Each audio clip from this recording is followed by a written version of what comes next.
Bagaimana hukumnya kredit barang? Apa termasuk riba? Tidak. Pak, saya beli kompor ini cicil 12 bulan. Tidak riba. Dengan syarat langsung. Tidak ada pihak ketiga yang menyediakan uang. Pihak ketiga penyedia uang ini yang menyebabkan dia jadi riba karena akadnya uang dengan uang.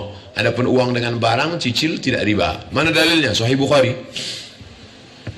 Sahabat Nabi membeli Barirah, dia cicil 9 tahun. Barirah itu budak hamba sahaya. Dia cicil budak 9 tahun, boleh. Mencicil gandum, boleh. Oleh sebab itu yang tidak boleh adalah kalau ada penyedia jasa uang dengan uang, riba. Pinjam 100, bayar 120, riba.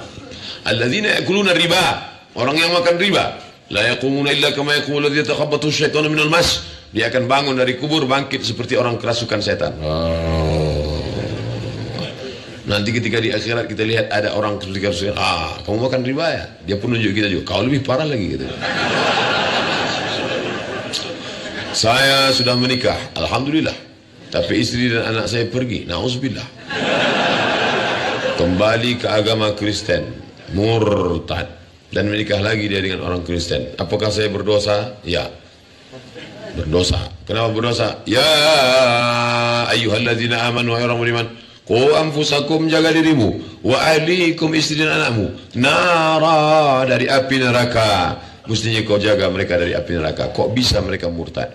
Ingat, laki-laki, perempuan, kalian punya 5 hak.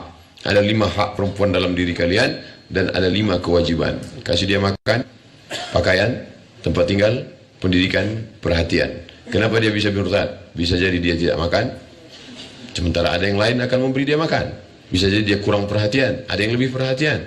Bisa jadi dia tidak dididik, ada yang memberi pendidikan. Hati-hati. Ini sudah kacau. Nasi sudah jadi tai ayam. 2 orang sudah murtad, bapak masih cerita bubur ayam juga lagi. Gimana hukumnya istri yang suka menghalang-halangi suami yang mau menghadiri tabligh? Istri setan. Bacakan ayat kursi. Bacakan ayat kursi. Allahul qayyum la ta'udhu sinatun wa la nawm lahu ma fis samawati. La atiyannahum min baini aydihim, aku akan datang dari depan, wa min khalfihim, dari belakang, wa an aymanihim, dari kanan, wa an shamalihim, dari kiri. Jangan bang, jangan ngaji. Maka kalian santri, kalian nanti menikah dengan santriwati Az-Zainiyah. Tapi jangan sekarang. Kalian kuliah dulu, setelah sukses berhasil, nanti pas temu alumni datang kemari. Pertemuan alumni akbar Pondok Pesantren Az-Zainiyah, penceramah Abdul Somad LC. Nah, pas ketika kalian alumni, ketemulah yang dulu ingusan jelek pesek, ternyata sekarang sudah kaya, bawa mobil mewah. Pesek nanti ada yang tersinggung.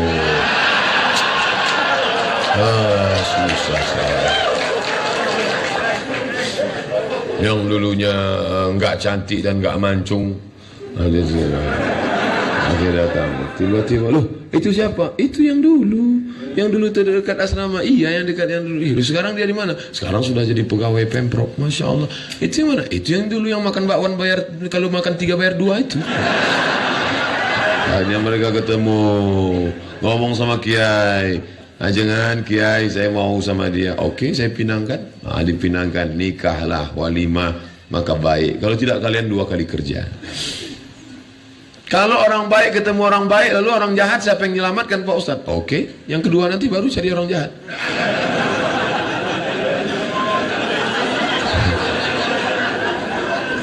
Ini bayangkan yang cantik-cantik, yang hafal Quran, yang bisa nahu sorob, yang bisa baca kitab, tiba-tiba nikah dengan anak funky, kan kasihan.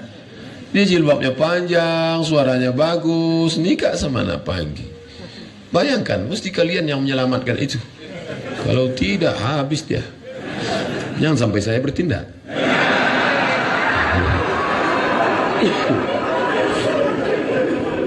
Saya dapat musibah, yaitu kena tipu Pak Ustaz. Saya sudah ridho ikhlas dengan cobaan ujian ini. Mungkin Allah menaikkan derajat atau apa, yang pasti berpikir positif. Tapi istri saya sampai sekarang belum ikhlas. Malahan suruh proses ke hukum. Itu gimana Pak Ustaz? Apakah Allah mengajar ganjar nunggu istri saya ikhlas atau gimana? Asin nubis sini. Kalau gigi mau dipatahkan orang, patahkan gigi dia. Wal ainu bil aini, kalau matamu dicolok orang cucuk mata dia. Wan nafsu bin nafsi, kalau nyawamu dihilangkan orang bunuh juga dia. Wal juruha qisas, kalau kamu dilukai, lukai juga dia. Dalam Islam ada hukum. Sekarang dia menipu, lapor ke Polda, tangkap dia. Bahwa kemudian dia mau kembalikan barang dan minta maaf, maafkan dia. Tapi dia sudah lempar saya pakai batu, lempar dia pakai bunga. Begitu Islam mengajarkan. Ingat tadi ketika dibacakan tambih, pesan dari Kiai Haji Abdul Mubarak, pesan itu saya masuk dari ke hati saya, ya pesan yang akhir-akhirnya, bila ada orang mengejekmu, maafkanlah dia. Itu ke saya yang mengejek-ejek saya di internet ini, saya maafkan. Itu pesan dari Kiai Abdul Mubarak, pelajaran, saya maafkan. Doakan mereka. Tapi hukum tetap ada berlaku. Maka dia tutup untuk ibu nih. Ada namanya hukum sebab akibat, tapi ada keteledoran kita. Kenapa kita ditipu orang? Sepeda motor kita kunci, stangnya sudah dikunci, ban depannya digembok, ban belakangnya dikasih rantai, diikat ke pohon pinang. Begitu pulang pengajian, pinangnya disinsur. Jadi takdir, qadarullah, kita harus ikhlas.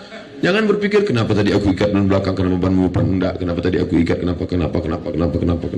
Katakan qadarullah, takdir Allah. Tapi kalau motor